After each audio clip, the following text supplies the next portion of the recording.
আর আর আমার বোধহয় আমি আমি আসলে আমি কথা বলতে পারছি না, এটা দেখে পড়ে একটা জিনিস যখন যেটা গড়ে তুলি অনেক কষ্ট করেই করতে হয়, দিন রাত অক্লান্ত পরিশ্রম করি। কার জন্য? আমার জন্য, তা তো দেশের মানুষের জন্য। সবসময় চেয়েছি এক একটা জিনিস এমনভাবে তৈরি হবে যেন শুধু দেশ না, দেশে বিদেশের কাছে যেন একটা দৃষ্টিনন্দন থাকে, এবং যেটা আমাদের দেশের আমরা যে উন্নতি করছি তার একটা সিম্বল হিসেবে ব্যবহার হবে। সেই জায়গাগুলি একে একে ধ্বংস করা হচ্ছে, শিক্ষা প্রতিষ্ঠানে শিক্ষা পরিবেশ নষ্ট করা হচ্ছে প্রতিটি ক্ষেত্রে।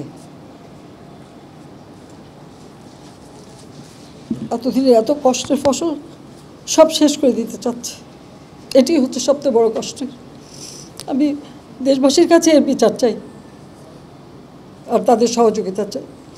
আজকে এখানে এসে আমার সেই অতীতের স্মৃতিগুলো মনে পড়ে। আমি কতবার এখানে এসেছি, প্রত্যেক নির্বাচনের আগে এখানে ভাষণ দিতে এসেছি, এখানে নানা অনুষ্ঠানে এসেছি।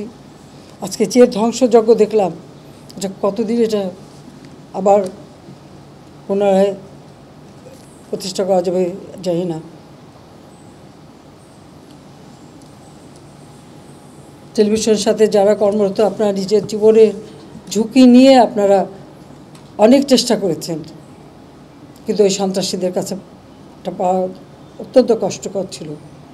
তবুও আমি আপনাদেরকে ধন্যবাদ জানাই যে আপনারা এই জাতীয় সম্পদ, এটা কারো ব্যক্তিগত সম্পদ না, এটা আমার ব্যক্তিগত না, এটা দেশের মানুষের সম্পদ, সেই সম্পদটা রক্ষা করার জন্য আপনারা চেষ্টা করেছেন।